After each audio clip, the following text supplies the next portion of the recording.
Alright, at this point we'll move on into schematic design. At this point we have our programming booklet, and that has identified the overall look, size, location, proximity of all the elements. So now we know what we need to build. So now it's a matter of building the elements for getting the parish involved and getting them to have buy-in into the project. So here's where it gets exciting. We start to show the project developed into renderings, illustrations, models, and such. So some of the outcomes of the schematic design are that it produces fundraising materials, marketing materials, budgetary estimates, and preparation for the PFRC. So in this phase, we also explore the different looks of it, so whether or not you're looking for a little more traditional or a little more contemporary design. And we produce illustrations that demonstrate the building within its context. So as you can see here, we have the new church set within the existing context of the existing parish on here a Google map.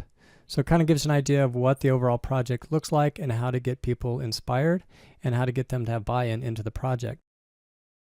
Furthermore, if the architect builds it correctly, they can build one model, and from that model they can generate movies, elevations, sections, drawings, and internet content for marketing. At that point, we move from schematic design into the PFRC. At this point, typically we'll have archdiocese or diocesan level reviews where there is an assessment of how much funds that the parish can raise. Typically, you'll have a fundraiser involved at this point where they'll do a feasibility study.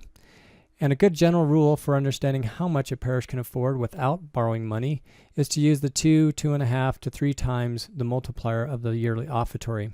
So you can see here there's an offertory in 1998 of $756, and a 3 times multiplier allows them to do a 3-year fundraising drive to gain about $2.2 million.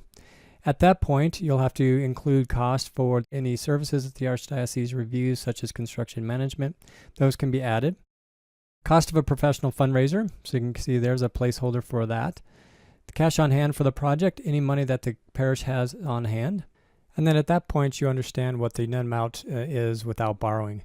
Then you could include any borrowing funds that you would like to add to the project. Typically, the goal of these financial review processes are that you want to make the project successful, and it's not to just kind of knock down or poo-poo any project. It's more to make sure that they're financially sound and ready to go. So at this point, we would move on to the fundraising phase. During the fundraising phase, you'll actually solicit parishioners and benefactors to help fund the project. There are 2 approaches to this. You can use a fundraising consultant, or you can fundraise by the parish. Obviously, there are plus and minuses to both of these, and it's highly recommended that you use professionals for fundraising these projects because they know how to ask and how to gain and how to gather up the information to make a successful project. Although I have seen projects work successfully where the parish manages it itself. Typically, the fundraising process will last 3 to 5 years, and sometimes they'll have a first campaign and a second campaign. Obviously, there are some downsides to having multiple campaigns like this because there can be some giving fatigue on the project. However, sometimes early on in the programming, we determine that there are phases that are needed for the project, and you're looking at a 10-15 year master plan for the project. So sometimes it is often necessary to have second campaigns. Typically, if this is known by the parish at the beginning, it's not so surprising, and it's something that they can prepare for. At this point, we move into design development. Here's where the architect, consultant, engineers, and contractors will usually get involved in the project. They have a clear definition of what the project is, and they have a clear direction of what they need to draw. At this point, the rubber really starts to hit the road. Here, the architect will solicit its contractors, namely the structural engineer, mechanical engineer, or acoustical engineer, or lighting engineers and electrical engineers, anyone else who is necessary to help provide the expertise for making a wonderful building. And at this point, they'll start to generate what are called the construction documents. The design development phase is typically understood to be about 20 to 50% of the construction documents done. We'll explain construction documents here in the next stage. But during the design development, where they are defining the building systems, the wall systems, and landscaping details, and any key details and building components that help describe the overall method and procedure for building this building. At that point, we move on to construction documents. This is where the heavy lifting occurs through the architects and consultants. There's also a lot of review processes through design development and construction documents with the owner, which is the parish or the priest or the bishop. At this point, they go through and develop 100% of the construction documents, and this is where you see the roll of drawings with all of the notes and labels and dimensions on it, and they become somewhat of an archaic method for communicating. For lay people, they usually become a little bit confusing to read, but for architects, consultants, engineers, and contractors, they are crucial to understanding exactly how the building is built. So in the construction documents, they will produce all of the details, sections, instructions, material specifications, and building components defined in the project. So at this point, we know what every nut and bolt is in the building. So that way we can give it to a contractor so he can price every nut and bolt that goes into the building. It's kind of one way of understanding construction document.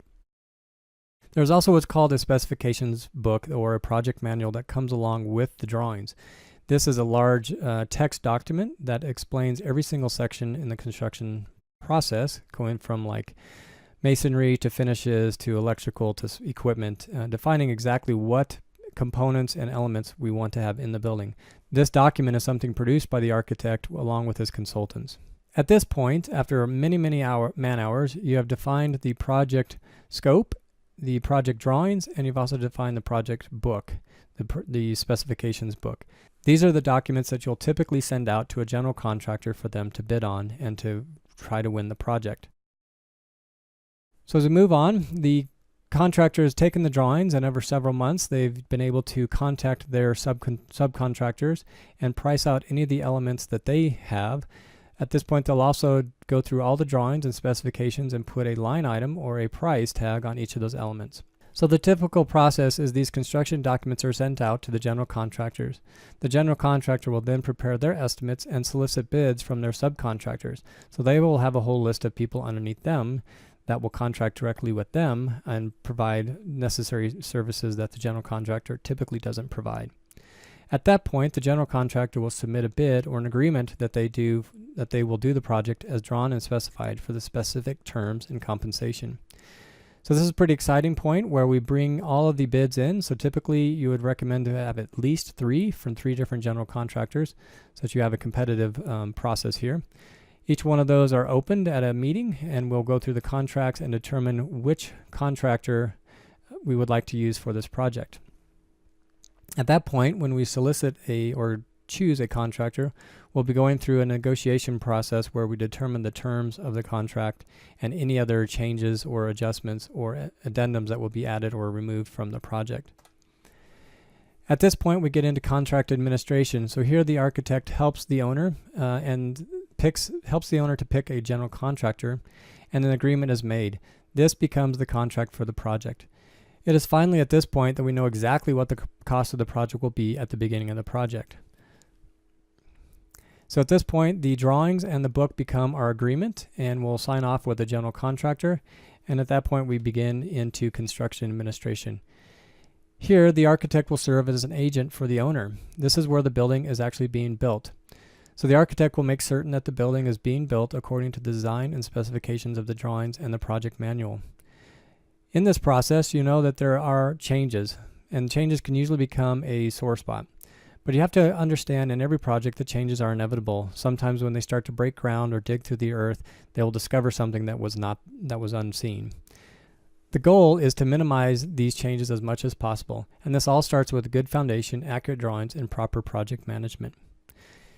Here the architect will serve as an agent to the owner and do all the communication from the owner to the general contractor, and will also answer any questions that the general contractor has about the project, and also help with managing the payment of the contractor according to whether or not the drawings have been met in the building process. At this point, you finally get occupancy and warranty. The architect will work with the state officials to help make sure that the building meets occupancy requirements.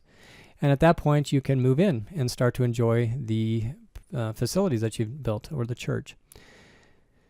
Now, there is also the aspect of warranties, and the architect will help the owner maintain and uphold warranties on building systems and components. But at this point, you finally get to enjoy all of your hard work, and your vision has now become a reality. So thank you all for coming. I'd like to put up my information here, so if you have any questions, you can certainly contact me. So you can directly email me at steve@bakeraia.com or give me a phone call at 303-358-1108. And I'd like to thank you all for coming. At this point, I'd like to open up the chat room for discussions, And if there are no more questions, we'll end the webinar. Thank you very much.